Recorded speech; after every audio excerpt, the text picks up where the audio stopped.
Halo guys, kembali lagi sama gua Audi Ramantio di Audibal, Audi diskusi bola abal-abal. Gak biasa ya gua bikin video siang-siang gini, apalagi lagi di kantor. Ya, tapi gimana dong? Itu pertandingan semalam Belanda lawan Inggris masih panas-panasnya nih ya kan. Dan ya sungguh hasil yang tidak diduga ya. Padahal mungkin semua orang pengen Spanyol ketemu Belanda karena Belanda mainnya lumayan oke. Di antara semua kontestan tim di Euro ini, kalau menurut gue tuh yang mainnya agak mendingan itu tuh adalah Spanyol, Jerman sama Belanda. Tapi ya gimana, akhirnya Inggris yang masuk final. Back to back final di Euro ya, Euro 2020 kemarin, sekarang 2024, dan pertama kali dalam sejarah Inggris tampil di laga final major turnamen ya, turnamen major seperti Euro, bukan di Inggris, karena Inggris waktu masuk final Piala Dunia yang dulu itu kan di Wembley. Masuk final Euro mainnya di Wembley juga. Nah, ini pertama kali nih main di luar negeri nih. Ya, tapi gimana dong ya, memang Inggris menurut gue pantas untuk masuk final ya.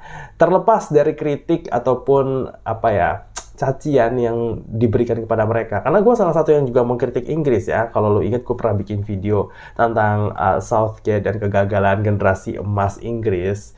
Ya mungkin kalau dari segi permainan, dari segi kualitas pertandingannya tidak sebagus itu, tidak mencerminkan kualitas pemain Inggris yang ada. Tapi secara hasil ya mereka deliver ya. Kembali lagi ya, jadi yang namanya main bagus sama hasil tuh kadang nggak bisa disamain. Ada yang main bagus dan dapat hasil, ada yang main bagus nggak dapat hasil, ada yang dapat hasil tapi nggak main bagus. Nah, Inggris nih di bagian dapat hasil tapi nggak pernah main bagus nih. Ya coba nih ya, kalau gue bacain statistik ya, mungkin kalau dari statistik di laman resminya UEFA nih kelihatannya cantik angkanya ya. Possession-nya 60% untuk Inggris. Di Belanda 40%.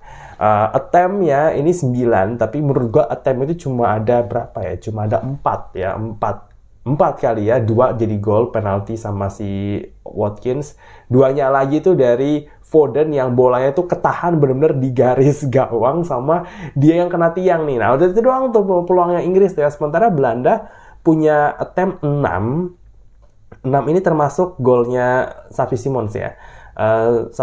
Tapi memang ada 6, tapi menurut gue yang benar-benar mengancam tuh gak benar-benar ada gitu loh. Maksudnya ada tuh satu tuh yang si Pickford sampai nge-save sampai lompat itu kan, kalau nggak salah apa ya, lupa momen yang mana, tapi intinya ada lah, inget gue yang ada. Nah itu, tapi di pertandingan ini yang disorot bukan cuma Watkins aja yang katanya nih, katanya Watkins itu bermanifest ya. Dia bilang sama Cole Palmer, kita tuh bakal masuk di babak kedua, kita bakal masuk bareng dan lo pasti bakal ngeset gol buat gue gitu. Beneran kejadian gitu kan ya. Jadi yang namanya manifestasi is real loh. Real. Watkins membuktikannya nih. Tapi ya terlepas dari hal seperti itu ya, it's great goal ya. Fantastic goal. Dia bisa beradu fisik dengan De Vrij yang lebih tinggi dari dia dan menyelesaikan peluang yang benar-benar finishingnya itu seorang striker banget. Itu finishing striker banget itu ya, dan Watkins tunjukkan itu. Jadi yang bilang Watkins itu pemain jelek, pemain biasa-biasa, iya mungkin dia nggak selevel Harry Kane, dia bukan level Haaland, tapi sebagai goal scorer menurut gue dia cukup oke kok ya. Di Premier League ya lumayan konsisten, apalagi di musim kemarin gitu kan. Dia top skor 3 bareng sama Cole Palmer. Jadi terlepas dari itu semua, performanya Inggris secara keseluruhan, di sini yang disorotin adalah Gareth Southgate lagi nih. Mulai muncul Gareth Southgate masterpiece. Wede, pergantian pemain yang menurut gue brilian ya. Ya kalau dibilangin masterpiece, mungkin yang dia lakukan hanya mengganti pemain ya. Mungkin kelihatannya hanya mengganti pemain, tapi gini, yang namanya mengganti pemain itu kan juga harus di momen yang tepat dengan pemain yang tepat. Jadi, kalau misalkan Southgate itu mengganti pemain di waktu yang salah dengan pemain yang salah, ya memang ini orang katro gitu kan. Tapi paling enggak, plus poin dari Southgate adalah dia bisa membuat keputusan yang tepat untuk timnya, tapi nggak mengubah gaya permainan. Jadi gaya permainannya nggak berubah, tetap kayak begitu, tetap berhati-hati, tetap bermain dengan lebih taktikal, nggak ngegas, nggak ngepres. Pokoknya Inggris mainnya nggak berubah ya, kayak begitu aja gitu kan. Tapi pergantian pemainnya tepat di waktu yang tepat juga. Misalnya menggantikan Trippier dengan Shaw lebih cepat di awal babak kedua. Nah itu krusial banget ya. Gue udah ngeliat Trippier ini nggak cocok main di kiri. Lo kalau mau mainin back kanan yang bisa main di kiri itu adalah Joe Gomez. Tapi tidak dimainkan Joe Gomez. Tetap Trippier yang main. Ya gue juga heran kenapa Trippier dipaksain main di situ gitu kan. Padahal mungkin dalam karirnya dia nggak pernah main jadi back kiri. Dan mereka punya Luke Shaw yang kebugarannya memang naik turun gitu kan. Tapi ya dia bisa bugar di tengah-tengah turnamen gitu kan. Dan dia bisa masuk sebagai super sub, sebagai pemain pengganti gitu.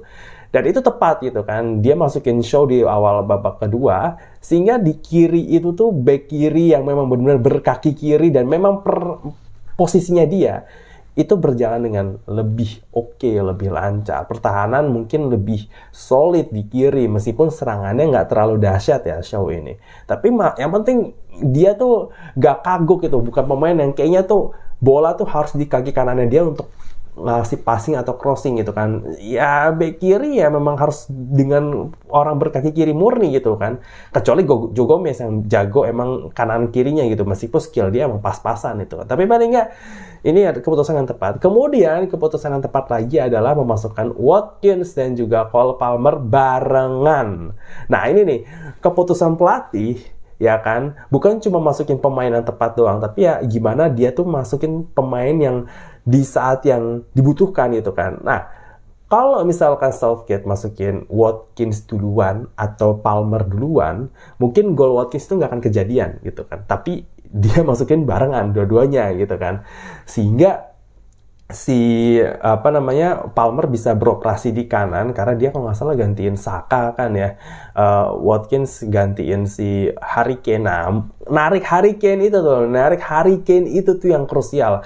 Kane adalah captain, striker terbaik Inggris, top skor di Bayern Munchen, tapi Southgate berani narik dia. Bahkan komentatornya kan bilang kan itu keputusan yang berani untuk menarik Harry Kane keluar menggantikan sama si Oli Watkins.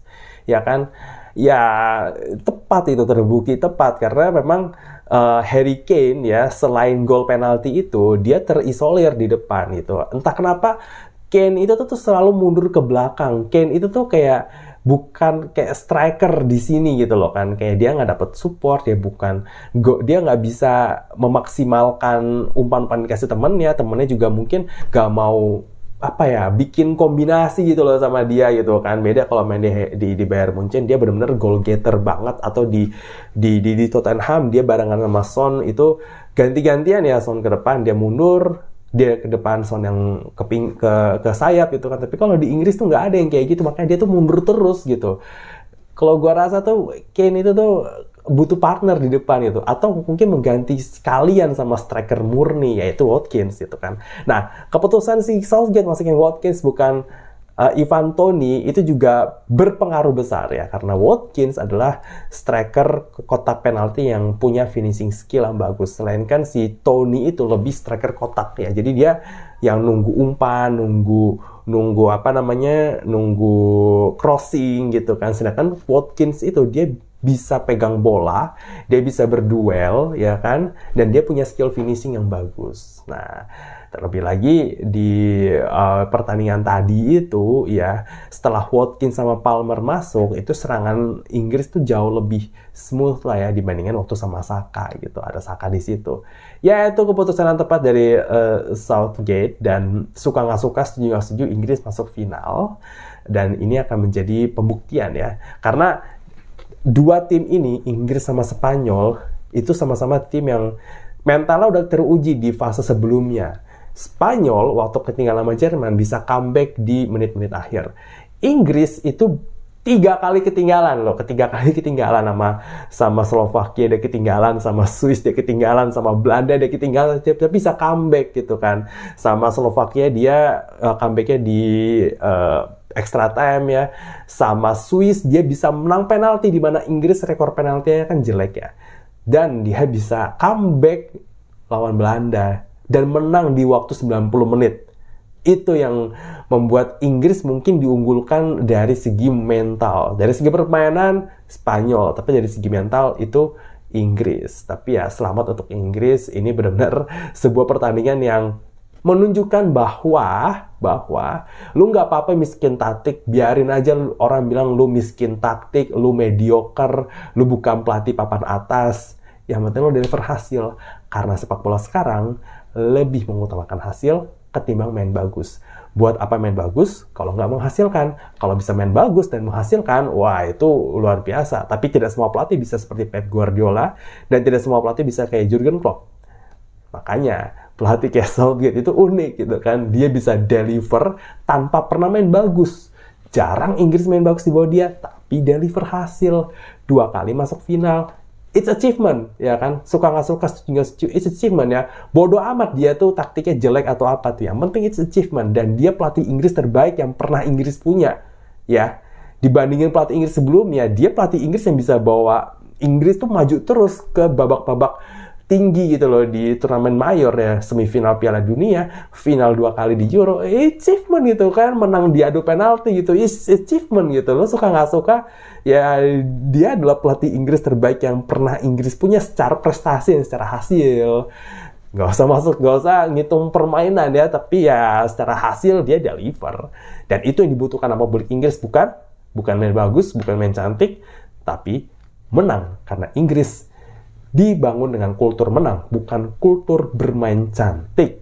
Tidak seperti Belanda, Spanyol atau Jerman. Ya, jadi kita lihat aja final nanti bagaimana. Yang jelas si miskin taktik Southgate itu berhasil membungkam mulut semua orang. Oke, itu aja untuk video kali ini. Thank you banget udah nonton. Jangan lupa untuk subscribe channel Audible. Silakan tulis kolom komentar lu mengenai Inggris, Southgate, Euro, apa aja, silakan diskusi, akan gue tanggapin pastinya. Dan share video ini ke teman-teman lu lewat grup WhatsApp, media sosial, ya kan? Klik tombol share di bawah. Kita akan ketemu lagi di video selanjutnya. So, bye-bye!